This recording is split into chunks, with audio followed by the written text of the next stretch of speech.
ఓం నమో వెంకటేశాయ. ఈరోజు మనం శ్రీనివాస మంగాపురం శ్రీ వెంకటేశ్వర స్వామి వారి బ్రహ్మోత్సవాలు 2026కి సంబంధించిన పూర్తి వాహన సేవల వివరాలు, విశేషాలు మరియు భక్తులకు అవసరమైన ముఖ్య సమాచారం ఇవ్వబోతున్నాం. ఈ బ్రహ్మోత్సవాలు ప్రతి సంవత్సరం అత్యంత వైభవంగా భక్తి శ్రద్ధలతో నిర్వహించబడతాయి. శ్రీనివాస మంగాపురం ఆలయం తిరుపతి సమీపంలో ఉన్న అత్యంత పవిత్రమైన క్షేత్రం. ఇక్కడ స్వామివారు కలియుగ ప్రత్యక్ష దైవంగా భక్తులకు దర్శనమిస్తారని భక్తుల నమ్మకం. ఈ ఆలయంలో జరిగే బ్రహ్మోత్సవాలు సాక్షాత్తు వైకుంఠోత్సవాల్లా బాసిల్లుతాయి. ఈ సంవత్సరం బ్రహ్మోత్సవాలు ఫిబ్రవరి 8 నుండి ఫిబ్రవరి 16 వరకు జరుగుతాయి. మొత్తం 9 రోజుల పాటు వివిధ వాహన సేవలతో శ్రీవారి ఊరేగింపు జరుగుతుంది. ఈ బ్రహ్మోత్సవాలు మనకి 8వ తేదీన మొదలవుతున్నాయండి. ఇది అత్యంత ముఖ్యమైన రోజు. ఉదయం ధ్వజారోహణం జరుగుతుందండి. అది ఉదయం 8:15 నుండి 8:35 వరకు. ఈ కార్యక్రమంతోనే బ్రహ్మోత్సవాలు అధికారికంగా ప్రారంభమవుతాయి.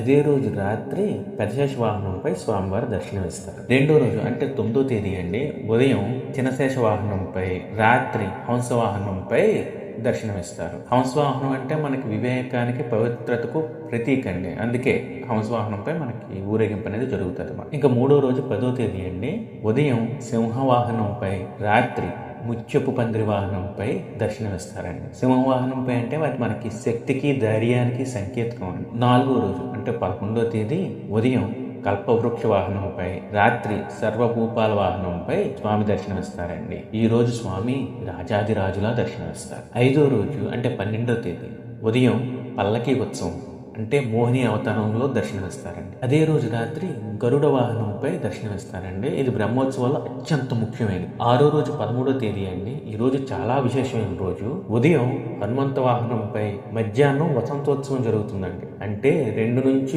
3 వరకు, సాయంత్రం స్వర్ణరథంపై 4 నుంచి 5 వరకు గజవాహనంపై స్వామివారి దర్శనమిస్తారు. 7వ రోజు 14వ తేదీ అండి, ఉదయం సూర్యప్రభ వాహనంపై, రాత్రి చంద్రప్రభ వాహనంపై దర్శనమిస్తారు. ఈ వాహనాలు కాలచక్రానికి ప్రతీక అండి. 8వ రోజు 15వ తేదీ పడుతుందండి. ఉదయం రథోత్సవం, రాత్రి అశ్వవాహనం. రథోత్సవంలో పాల్గొంటే మోక్షం లభిస్తుందని విశ్వాసం ఉందండి భక్తుల్లో. 9వ రోజు 16వ తేదీ అండి, ఉదయం చక్ర స్నానం 9:55 నుండి 10:15 వరకు జరుగుతుంది. దాని తర్వాత రాత్రి ధ్వజారోహణం ఉంటుందండి. అది 6 నుంచి 7 వరకు జరుగుతుంది. ఈ కార్యక్రమంతో బ్రహ్మోత్సవాలు ముగుస్తాయండి. ఈ 9 రోజులు స్వామివారి భక్తులను ఆశీర్వదించేందుకు భూమికి దిగి వస్తారని నమ్మకం. భక్తితో దర్శనం చేస్తే మన జీవితాల్లో శాంతి, శుభం కలుగుతాయి. ప్రియమైన భక్తులారా, ఈ సమాచారం మీకు ఉపయోగపడితే లైక్, షేర్, సబ్స్క్రైబ్ చేయండి.